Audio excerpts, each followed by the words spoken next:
Welcome back to A Slice of Physics. We're now going to look at ropes and pulleys. The force involved in these cases is tension in the ropes, and we'll learn how to work with them. And since we have been doing a number of static examples, this one will be a dynamics example, meaning that there is acceleration involved. So here's our question for today. It says that a 20 kilogram mass and a 15 kilogram mass hang off of a rope on two sides of a pulley. The 20 kilogram mass is initially supported at the same height as the 15 kilogram mass. What is the acceleration of the masses when the support is removed? And what is the tension in the rope? Now you'll agree that this problem looks very different from a lot of the other problems we have been working recently, and yet I have the exact same solution steps over here. That's the one thing I'd like to emphasize. In physics, if you can understand and follow these solution steps, you can tackle a lot of different problems by using the same methodology, and that gives you a level of comfort as you work through these. So our first step was to draw a picture, so let's do that. I've got a pulley over here. Pulley is just kind of a circle that a rope goes over, and the pulley can turn freely, allowing the rope to get longer on one side as it gets shorter on another side. And here I've got my two masses. Let me call them A and B. A is 20 kilograms and B is 15 kilograms. And the question states that initially they are both held at the same height and supported. When the support is removed, A is going to fall down to the ground while B rises up because they are connected to the same rope. So there is an acceleration involved. A is going to accelerate down to the ground and B is going to accelerate upward with the exact same magnitude of acceleration because they are connected by this rope. The amount A falls in any given unit of time would be the same amount B rises, and so they will always have to have the same acceleration. That's a key point over here. And our next step is to draw free body diagrams. So let me draw the free body diagram for A over here. So as I draw an imaginary circle around A and go around it, the only contact I have is with the rope. So that's the only contact force. And ropes have tension. Tension acts along the rope, and it's a pulling force. You can't push with a rope, but you can only pull with it. And that acts directly along the rope. In this case, it's going to act straight up like that. And since that's the only contact force, the only other force I have is the weight of A that would act down. So let me show that over here. And since I know that it's going to be accelerating in the downward direction, the net force has to point in the downward direction. So I've shown the weight of A as slightly longer than the tension. Those are my only two forces acting on this object. Oh, by the way, let me mention one other point. Because F equals ma, some of you are tempted to show the force that corresponds to this net acceleration on a free body diagram. Let me tell you, that does not belong on the free body diagram. That's the right-hand side of this Newton's second law, the mass times the resultant acceleration. The left-hand side is the sum of all the forces, or the net force that's acting on the object. So when we do a free body diagram, we only want to capture information on the left-hand side, which is the forces acting on the object, and the net result of them would be this acceleration. So that net result does not belong on this diagram. So here was A and B. Let's draw its free body diagram over here. So now B, as I go around it, there's only one contact force also, and that's tension on the right-hand side of this rope. And the only long-range force is the weight. Tension, like I said, is a pulling force. Since the rope is tied above B, the tension is going to be pulling up on it. And let's stop here and see if the tension on A's side of the rope equals the tension on B's side of the rope. One key thing about tension is that if you have a massless rope, the tension is the same everywhere. So let me write that over here. Tension, same everywhere in massless rope. And the second thing is what pulleys do. A pulley changes the direction of tension, but the magnitude remains the same. So most situations that we'll deal with in this course, we'll be working with massless ropes, so the tension would be the same everywhere. And since we know that B is accelerating upward, the weight of B would be smaller than this tension, so I'm going to show an arrow that's shorter in length and call it WB. So that's it. I got simple free body diagrams. I don't even need an x-axis. The only axis I care about is the y-axis that acts like this. But it kind of looks weird to have just one axis, so I'm going to show the x-axis here as well. Okay, so we drew our picture. We drew our free body diagram. We have set up our coordinate axes. The next step was to identify and split any forces not acting along any axis. We don't have that problem. All of our forces are acting along y-axis, positive or negative direction, so we don't have to worry about step 4.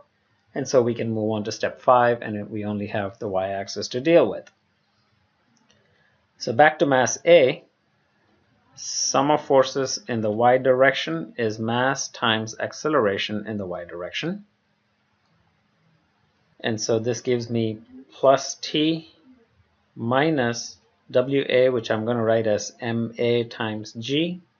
And those are my only two forces. The net of them equals the mass of A times the acceleration of the mass as it drops, that we have called A over here. So in this equation, as I go through it, I don't know T. I know the mass of A. I know the acceleration due to gravity. I know the mass of A, and I don't know this little a, acceleration of A. So I got two unknowns and only one equation, which is not enough to solve, and I can't get any more equations from object A. So let me move over to object B over here. Now one more thing here. We know that this object A is accelerating in the downward direction, and since this variable A only captures its magnitude, I need to capture the direction here with a negative sign. Moving over to B, I've got the same condition, sum of Fy equals mass times acceleration. And so now I got plus T minus mb times g, the weight of B, equals mb times A, which is the mass of B times its net acceleration. And for B, I know that my net acceleration is pointed upward. And since the direction is positive, I can put a positive sign over here. So the unknowns I have now are again T and A. And we've convinced ourselves that it's the same T in both equations, same tension on two sides of a massless rope, and the same acceleration. Objects that are connected by a non-stretching rope will have the same acceleration. So now I got my two equations and two unknowns, and that can be solved. So what I'm going to do is call this equation 1 and call this equation 2, and I'm simply going to subtract 1 from 2. So equation 2 minus equation 1. So that means I got to subtract the left-hand side and the right-hand side. So starting with 2 first, I've got T minus mb times g. That's the left-hand side of equation 2. Then I subtract from that the left-hand side of equation 1, T minus ma times g. I'm done with the left-hand side. Then I go to the right-hand side. I write my second equation first, plus mb times a minus, I want to subtract, and here I've got minus ma times a. The reason I subtracted these is because when I open these parentheses, you will see that the tension will cancel. So let me go ahead and do that one step. T minus mb times g. When I take the negative into the parentheses, the signs will flip. So I'll have minus t because t inside was positive to begin with, and I'll have plus ma times g because it was negative to begin with, equals mb times a plus the negative of negative will be positive, ma times a. Now you can see that the t minus t will go to 0, and so this simply gives me an equation that says minus 15 times 9.8 plus 20 times 9.8 equals 15 times a plus 20 times a. And this right-hand side is simply 35 times a. So a ends up being this whole thing, 20 minus 15 times 9.8 divided by 35, which gives me an answer of 1.4 meters per second squared. Now the algebra steps I used to subtract equation 2 from 1 is not the only way to do it. You can solve these two simultaneous equations any way you're comfortable, and you should get the same answer. So I've answered one question. I know my acceleration. To get the tension, I can now plug in A into any one of these equations, and I'll get the value of tension. So I'm just going to use equation 2 over here and say T minus 15 times 9.8 equals 15 times the newly found acceleration of 1.4. And this gives me T equals 15 times 9.8 plus 1.4. I've just moved this term over here and factored out the common multiplier of 15, and that gives me an answer of 168 Newton. So you can see that even though A is falling under the influence of gravity, it's not falling at the full 9.8 meters per second squared, but it's only falling at 1.4 meters per second squared because the tension in the rope, because of mass B, is countering the force of gravity, so it's falling a little more gently. In this slice of physics, we tackled a dynamics problem involving ropes and pulleys. We learned that tension is a pulling force that acts along the rope. A massless rope has the same tension everywhere, and pulleys can change the direction of that tension but not its magnitude. And we saw that solving this dynamics problem, which looked very different from the statics problem we've been recently solving, uses exactly the same steps as all of the other ones. Thanks, and I'll see you later.